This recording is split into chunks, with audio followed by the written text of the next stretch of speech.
Esse vídeo é o primeiro vídeo que eu estou fazendo aqui para o YouTube. Eu vou falar sobre esse livro aqui, Crime e Castigo. Não vou falar sobre o livro todo, porque é um livro bem extenso. Tem umas quase 600 páginas. Quem já leu o livro também sabe que tem muita coisa a ser discutida.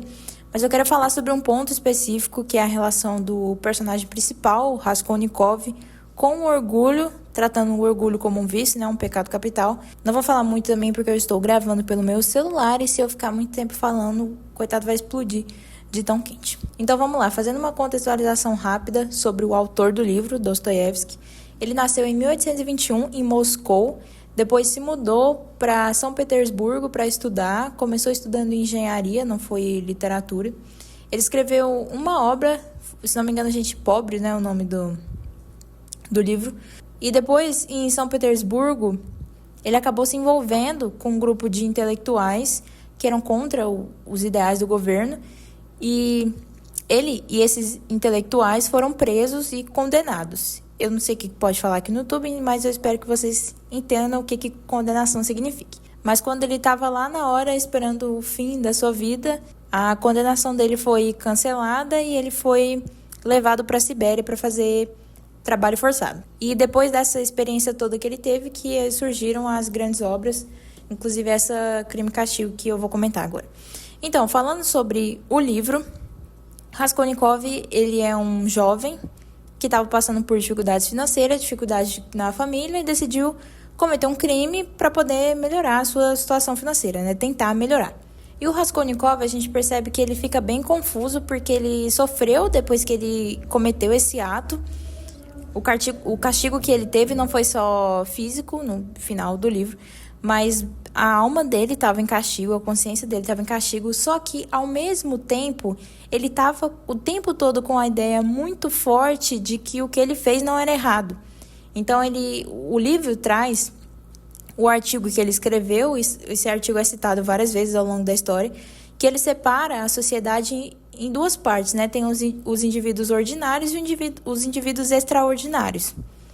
E ele se coloca nesses indivíduos extraordinários. Então, para ele, o ato que ele cometeu não deveria ter punição, porque, segundo ele, algumas pessoas poderiam cometer alguns males a favor de um bem maior, independente do que fosse essa ação.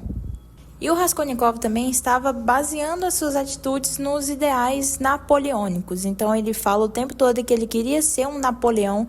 Ele fala algumas vezes que ele cometeu um crime para poder ajudar a mãe, poder ajudar a irmã, mas é muito forte a ideia no livro de que ele queria ser o Napoleão. Ele fala que ele cometeu... Ele é muito confuso, né? Ele fala uma coisa, depois ele fala outra. Mas ele fala que ele cometeu o crime por ele, porque ele queria fazer aquilo, ele queria se sentir mais autoritário, mais forte. Ele cometeu por ele, porque ele estava com esses ideais na cabeça, queria se sentir um líder ou alguma coisa assim.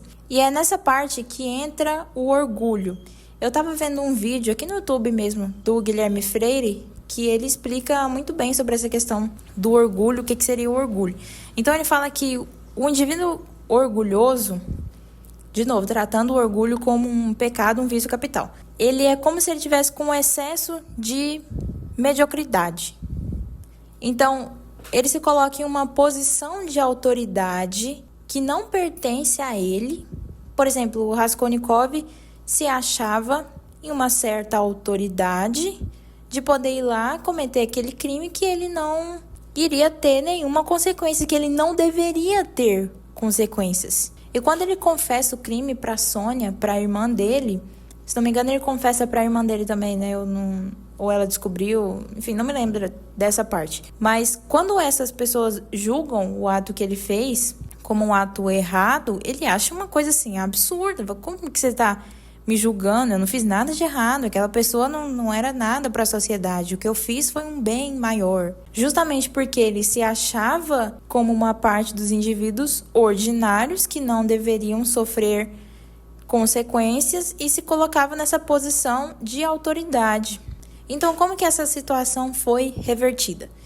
O Raskolnikov, ele só se entregou quando ele... Eu vou dar um pequeno spoiler agora, tá? Quem não leu o livro. Ele subiu as escadas da delegacia, pensou em se entregar, se arrependeu, desceu as escadas, ele olhou pra Sônia, ele subiu e se entregou. Então ele só se entregou lá na delegacia quando ele viu a Sônia. Por quê? Porque a Sônia foi o amor que ele encontrou. Então, na verdade, eu percebi que Sônia era duas coisas, né? Esse amor que ele teve, contato com o amor, e os valores divinos que a Sônia tinha também. Teve até aquela questão da passagem de Lázaro que eles leram no quarto. Então a Sônia tinha fé, e essa fé também pode ter sido sentida por Raskolnikov. O ponto é que ele sentiu que existem coisas maiores que ele. Ele viu que existe um mundo fora da cabeça dele. O mundo não é só esse eu que ele estava pensando, que ele estava idealizando. Eu sou o dono do mundo, eu não sei o que. Não, ele viu que existem coisas maiores que ele. Trazendo isso então para a nossa vida e o que eu aprendi com essa história toda. Eu acredito que o orgulho, ele possa ser revertido quando a pessoa entende que existe algo maior que ela e que ela não é dona do mundo. Então sair dessa posição de autoridade extrema. E para que isso aconteça, a pessoa também tem que aceitar, tem que ter humildade e aceitar que ela está errada e estar disposta a corrigir aquilo, buscar uma outra alternativa para aquilo que ela acha que é o 100% certo. Eu não percebi, pode ser que eu tenha visto assim, entendido errado.